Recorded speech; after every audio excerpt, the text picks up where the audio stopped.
Halo semuanya, perkenalkan nama saya Cornelia Sri Karisma Depamata dengan NIM 123002401. Assalamualaikum warahmatullahi wabarakatuh. Hai, perkenalkan nama saya Lexa Alindra Aisyah Azara dari NIM 015.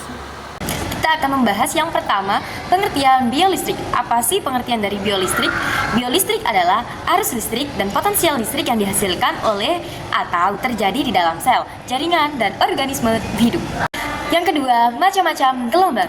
Gelombang dapat diklasifikasikan menjadi beberapa jenis berdasarkan arah rambat getarannya dan medium perambatannya. Berdasarkan arah rambatan gerakannya, gelombang dibagi menjadi gelombang transversal dan gelombang longitudinal.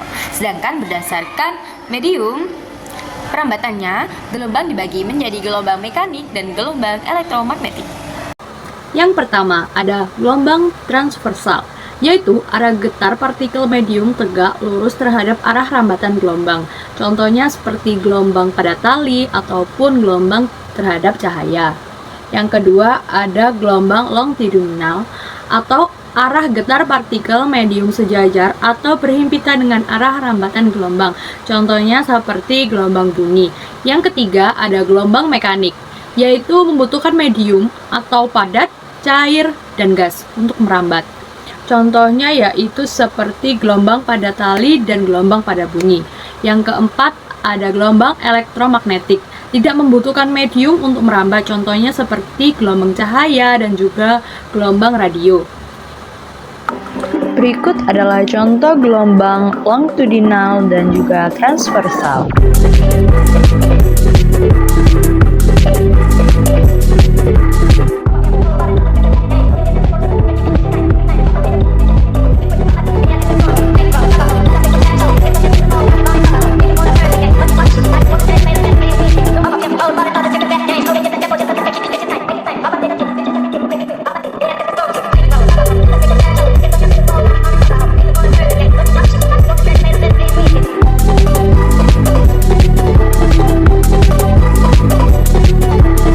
Ketiga ada macam-macam isyarat kelistrikan tubuh. Yang pertama ada EMG, yang kedua ada IKG, yang ketiga ada EGG, yang keempat ada ING, yang kelima ada ERG, yang keenam ada EOG, yang ketujuh ada EEG.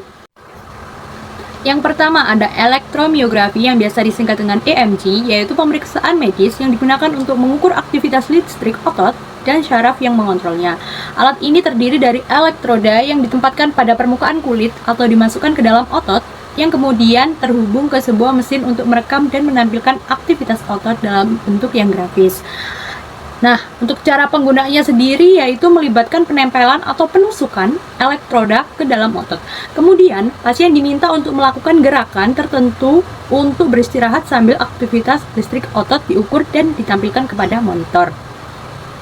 Yang kedua yaitu elektrokardiogram yang biasa disebut dengan EKG, yaitu pemeriksaan medis yang merekam aktivitas listrik jantung, menilai irama dan fungsi jantung, mendeteksi masalah jantung, dan juga memantau efek obat atau alat pacu jantung tersebut. Untuk cara kerja EKG ini, yang pertama, pasien dipasangi elektroda di lokasi yang ditentukan.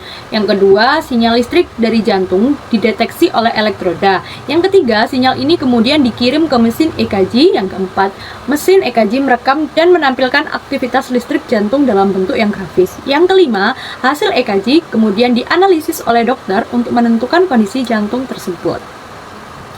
Yang ketiga ada elektrogastrogram yang biasa disingkat EGG, yaitu teknik medis yang digunakan untuk merekam aktivitas listrik lambung.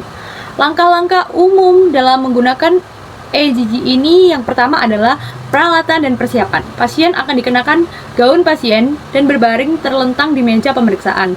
Elektroda mirip dengan elektroda akan ditempelkan pada bagian perut pasien tepat di atas lambung. Perangkat perekam EGG akan terhubung ke elektroda untuk merekam aktivitas listrik sebelumnya, selama, dan setelah makan. Yang keempat, electrical engineering atau yang disebut dengan ENG adalah bidang teknik yang berfokus pada studi, desain, dan pengembangan maupun penerapan sistem kelistrikan elektronik dan elektromagnetisme.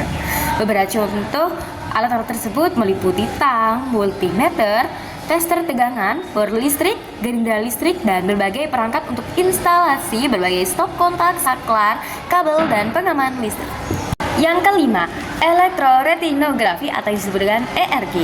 Ini adalah pemeriksaan mata yang bertujuan untuk mengevaluasi fungsi retina dengan cara mengukur respon listrik retina terhadap cahaya. Berikut adalah komponen utama dalam ERG. Yang pertama ada elektroda, yaitu elektroda itu ditempatkan di sekitar mata untuk merekam aktivitas listrik retina. Ada beberapa jenis elektroda yang digunakan seperti elektroda lensa kontak, elektroda kulit, dan elektroda kornea. Sedangkan yang kedua ada stimulator cahaya.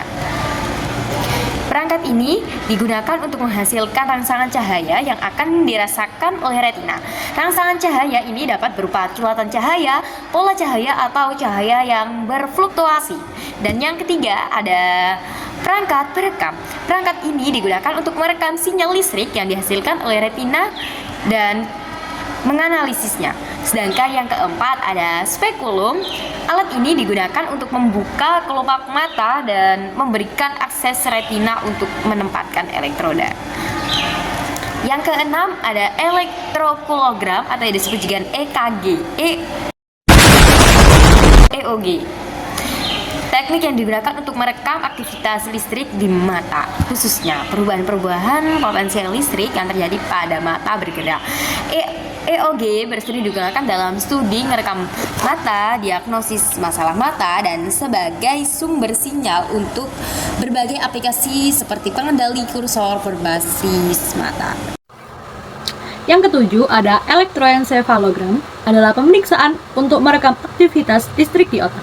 Pemeriksaan ini berguna untuk mendiagnosis berbagai kondisi otak seperti epilepsi, tumor otak, kerusakan otak akibat cedera kepala atau gangguan tidur, dan masalah neurofisiologis lainnya. Penyakit-penyakit yang dapat diagnosis dengan EEG antara lain yang pertama ada epilepsis ayan, dapat membantu mendeteksi dan memantau aktivitas kejang yang tidak normal seperti yang dijelaskan oleh Siloam Hospitals. Yang kedua ada tumor otak, dapat membantu EEG ini dapat membantu mendeteksi perubahan aktivitas otak yang dapat disebabkan oleh tumor seperti yang dijelaskan oleh RS Yersis. Yang ketiga, kerusakan otak akibat cedera. EEG juga dapat membantu mengidentifikasi kerusakan otak tersebut yang mungkin tidak terlihat pada pemeriksaan yang lain. Gangguan tidur. EEG dapat membantu mendeteksi gangguan tidur seperti insomnia dan narkolepsi. Yang pertama ada penyakit Alzheimer. EEG dapat digunakan untuk memantau perkembangan penyakit Alzheimer. Yang kedua ada komplikasi stroke, yaitu EEG dapat membantu mendeteksi komplikasi neurologi setelah stroke. Dan yang ketiga ada enfalitis atau peradangan otak. EEG di sini dapat membantu mendiagnosis dan memantau peradangan otak. Yang keempat ada ensefalopati atau disebut juga gangguan fungsi otak. Di sini EEG dapat membantu mendeteksi gangguan fungsi otak yang disebabkan oleh berbagai kondisi. Dan yang kelima ada migrain. Dalam beberapa kasus EEG dapat digunakan untuk mendeteksi dan memantau migrain. Dan yang terakhir ada yang keenam ada kelainan saraf. EEG dapat membantu mendeteksi kelainan saraf yang menyebabkan kejang atau gangguan fungsi otak.